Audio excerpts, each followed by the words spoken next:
Assalamualaikum everyone, welcome to my channel. Hope you all are doing well and great.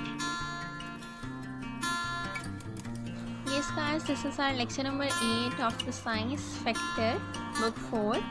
Today we will need to study about the content which is on page number 32 and 33. This is our lecture number 8 as well. So let's start up the reading. On a very page 32, I have the topic which is a balanced diet. Your body needs all the special things that you have learned about. अब हमने last में पढ़ा है कि जी हमारी body को proteins, carbohydrates, minerals, इस तरह की चीज़ों की ज़रूरत होती है, ठीक है. But it is important to have the right amount of everything. अब इसका ये मतलब ये है कि आपने हर चीज़ की राइट अमाउंट लेनी है, ठीक है. ये नहीं कि आपने जो है प्रोटीन्स वाली फूड जो है वो खाना शुरू की है तो उसको ही खाना स्टार्ट कर दिया और कोई चीज़ खाई नहीं, ठीक है. तो हर चीज़ का बैलेंस होना बहुत ज़्यादा ज़रूरी है.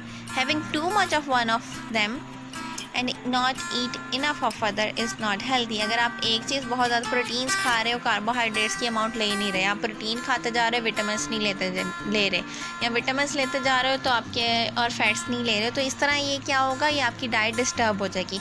हमें राइट अमाउंट ऑफ फूड खाना है और हर चीज़ का बैलेंस रखना है कि प्रोटीन्स भी जाए, मिनरल्स भी जाए, विटामिन्स भी जाए हमारे अंदर, कार्बोहाइड्रेट्स भी जाए, ये सारी चीज़ें हमारे अंदर जो है बैलेंस्ड वे में जाएँ. You should eat a wide variety of food from all the food groups. अब हर फूड ग्रुप में से हमें एक डिफरेंट वैरायटी लेनी चाहिए, ठीक है. मतलब अब हमें मिल्क भी लेना चाहिए, हमें फ़िश भी लेनी चाहिए, सारे हर कार्बोहाइड्रेट्स, विटामिन्स, मिनरल्स, ये सारी चीज़ें हमें डिफरेंट ही लेनी चाहिए. It is important not to eat too much of certain things such as fats and oils and simple carbohydrates. अब ये नहीं इंपॉर्टेंट कि आपने सिर्फ 2-3 चीज़ें खानी है, जैसे आप फैट्स खाते जा रहे हो, ऑयल्स खाते जा रहे हो, या सिंपल कार्बोहाइड्रेट्स खाते जा रहे हो, ये इंपॉर्टेंट नहीं है, ठीक है. आपको एक प्रॉपर जो है आपको अपनी डाइट लेनी चाहिए. अब ये एक पिरामिड बना हुआ है, ये ट्राइंगल जो आपको नज़र आया है, दिस इज़ कॉल्ड पिरामिड. इसमें स्वीट्स की अमाउंट है, डेयरी की है, मीट्स की है, वेजिटेबल, फ्रूट्स एंड सीरियल, ये सारी चीज़ों की अमाउंट है कि किस अमाउंट में आपको क्या क्या चीज़ लेनी चाहिए, ठीक है. फर्स्ट आपकी टॉप प्रायोरिटी जो होनी चाहिए वो सीरियल्स पे होनी चाहिए. सीरियल्स में आ रहा है एवरीडे डाइट आपकी ये डिस्कस हो रही है, तो सीरियल्स में हमारे पास रोटी, राइस, ब्रेड, पास्ता एट्सेट्रा, ये सारी चीज़ें हमारे सीरियल्स में आ रही हैं. This should make up the major part of your meal. अब ये चीज़ें जो हैं आप ले रहे हो, अगर लेते हो तो ये आपकी major part of the meal होना चाहिए. Vegetables and fruits should from the second tier. अब वेजिटेबल और फ्रूट्स ये आपकी सेकेंड प्रायोरिटी होनी चाहिए. Dairy products and meat and fish should be eaten in smaller quantities. अब डेयरी प्रोडक्ट्स अगर आप ले रहे हो, मिल्की थिंग्स अगर आप ले रहे हो, तो उनकी अमाउंट जो है वो थर्ड प्रायोरिटी पे होनी चाहिए, उनको थर्ड प्रेफरेंस देनी है आपने. उसके बाद स्वीट्स, ऑयल्स एंड फैट्स जो हैं वो should be eaten in very small quantities as well, क्योंकि उसका जो है सबसे लास्ट पे बना हुआ है, ठीक हो गया जी.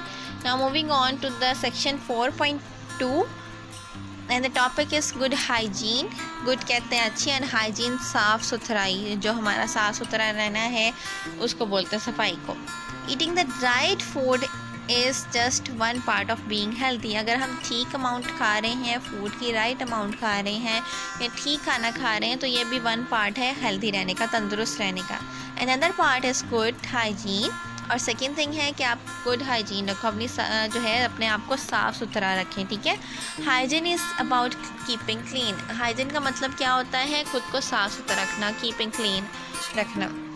It is important to keep clean because dirty bodies attract germs and disease. आप जी खुद को साफ़ सुथरा रखने की क्यों ज़रूरत होती है, क्योंकि डर्टी बॉडी जो होती है, अगर गंदा हमारा जिस्म होगा तो वो जर्म्स को बहुत जल्दी अट्रैक्ट करेगा और बीमारियों को बहुत जल्दी अट्रैक्ट करेगा, जरासीम को और बीमारियों को बहुत जल्दी अट्रैक्ट करेगा.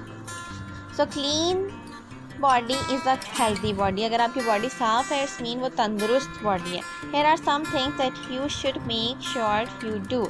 अब यहाँ पे कुछ चीज़ें आपको बताई जाएंगी, तो ये चीज़ें आपको करनी चाहिए. आप मेक श्योर कर लें कि आप ये चीज़ें करते हो, ठीक है. Clean your teeth twice a day. अपने दांतों को 2 दफ़ा दिन में साफ़ करना है. This stop germs making holes in your teeth and eating away at your gums. अब क्या होगा, अगर आप डे में 2 टाइम्स जो है ब्रशिंग कर रहे हो, तो इससे क्या होगा, आपके माउथ में जो जम्स बनने हैं वो क्या होंगे, रिमूव आउट हो जाएंगे और वो आपकी टीथ के अंदर स्टे नहीं करेंगे, ठीक है. अगर आप खाना खा रहे हो और खाना इसी तरह आपके टीथ पे लगा हुआ है तो थोड़ी देर के बाद क्या होगा, खाने में से स्मेल आना शुरू हो जाएगी। ठीक है, हमारे माउथ में से सलाइवा की वजह से स्मेल आना शुरू हो जाएगी, तो वो खाना जो है वहाँ पे ही रोटन आउट हो जाएगा, वहाँ पे ही गल जाएगा या वहाँ पे जो है सारी इसकी प्रोसेस हो जाएगा। तो इसीलिए राइट अमाउंट ऑफ फूड खाना है और जो है गुड हाइजीन रखनी है।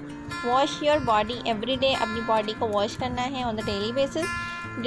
This remove dirt that could spread diseases. अब ये आपकी बॉडी पर अगर कोई डर्ट लगा हुआ है, कोई जो है गंदगी लगी हुई है, तो ये आपकी गंदगी को रिमूव करेगा और बीमारियां फैलाने से भी इसका जो है एक जो है रिमूव आउट हो जाएगा सारा प्रोसेस। उसके बाद जी है change your clothes every day. अब अपने क्लोथ्स को जो है चेंज करना है on the daily basis as well, specially your underwears. आप जो अंडर क्लॉथिंग करते हो उसको जो है आपने डेली बेसिस पे चेंज करना है। Clothes that are directly touching your skin all day can pick up germs. अब ऐसे क्लॉथ जो हमारी बॉडी को जो है throughout the day touch कर रहे हैं, ऑल द टाइम टच कर रहे हैं, वो जम्स भी जल्दी जो है अट्रैक्ट करेंगे। The need to be wash regularly, और इन चीज़ों को जो है डेली बेसिस पे वॉश करने की ज़रूरत होगी। Now moving on to the next page, which is page number 33. Here are some precautions, some medications, some protections as well. Wash your hair regularly. अपने बाल आपको डेली बेसिस पे धोने चाहिए। Dirty hair attracts head lice that nest in human hair. अब क्या होगा कि अगर डर्टी हेयर हैं, साफ़ सुथरे बाल नहीं हैं, तो वो जुएँ पड़ जाएंगी सर में, और फिर क्या होगा, वो अपना घोंसला जो है सर में बना लेंगी, नेक्स्ट ह्यूमन हेयर में बना लेंगी।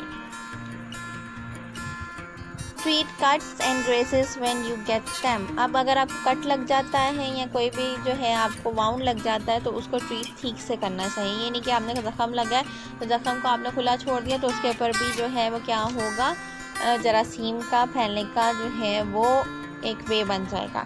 If you leave them untreated and uncovered, germs can get into your body and cause diseases. Same बात होगी जी, because you use your hands more than just about any other part in your body. अब अगर आपको जो है अपने हाथों को भी बहुत ज़्यादा साफ़ रखना चाहिए, हाथ को बार बार धोना चाहिए, बिकॉज आपकी बॉडी का सबसे ज़्यादा यूज़ होने वाला पार्ट जो है आपके हैंड्स हैं।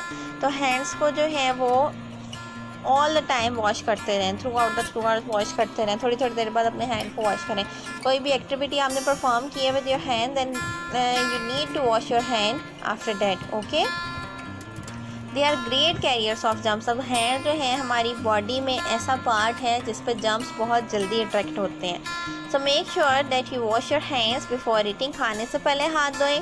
Before helping to prepare food, अगर आप किसी की मदद कर रहे हो खाना बनाने में या खुद खाना बना रहे हो तो उससे पहले भी आपको हैंड वॉश करने होंगे। आफ्टर प्लेइंग आउटसाइड, बाहर से खेल के आए हो तो तब भी। आफ्टर यूजिंग टॉयलेट, अगर आपने टॉयलेट यूज़ किया है देन तब भी। आफ्टर टचिंग एन एनिमल, अगर आप एनिमल के साथ, आपके घरों में पेट हैं उनके साथ आप खेल रहे हो तो after touching that animal you need to wash your hand. After sneezing and blowing your nose, अगर आप नोज़ को टच कर रहे हो या आपको छींक आई है तो क्या होगा, उसके बाद भी आपको जो है अपना हैंड वॉश करने होंगे। After helping in the garden, अगर आप गार्डन में खेल रहे हो तो तब भी आपको जो है हैंड वॉश करने होंगे। Keep your pets clean, don't just make sure that you stay clean. अगर ये ज़रूरी नहीं है कि सिर्फ हम खुद साफ़ सुथरे होकर बैठ गए और हमारे इर्द गिर्द की जो एनवायरनमेंट है वो गंदी हो जाए, ऐसे तो नहीं हो चलेगा ना। If you have pet animals you have to make sure that they are clean as well. Not only will your animals be healthier if they are clean, they are less likely to spread germs to you. अगर आपके animals clean हैं तो क्या होगा, इसका ये मतलब नहीं है कि वो हेल्दी रहेंगे या वो भी अच्छे लगेंगे। इसका ये मतलब ही है कि वो जर्म्स को जो है अट्रैक्ट जो है वो देर से करेंगे या नहीं करेंगे, और आपको भी जिससे जो है जर्म्स नहीं लगेंगे अगर आप अपने साथ साथ अपने इन्वायरमेंट का और जो चीज़ें आप लोग यूज़ कर रहे हो उनको भी नीट एंड क्लीन रखो। ओके गाइस, आई होप आज का लेसन आपको समझ आ गया होगा। If there is any problem, any question regarding to the course, regarding to the lesson, then you can comment me in the comment section as well. I will definitely answer you. और जो है अगर आपको video अच्छी लगी है, lesson की समझ आई है, then you can like the video and you can comment me as a like comment in your video as well. Till then, take good care of yourself. अपना बहुत ज़्यादा ख्याल रखें. Stay tuned to my channel as well. Take good care of your parents, of your around selves. As well. हमें दुआ में याद रखें, अपना बहुत बहुत ज़्यादा ख्याल रखें। Stay tuned, stay happy, stay blessed, stay safe as well. Allah हाफ़िज़।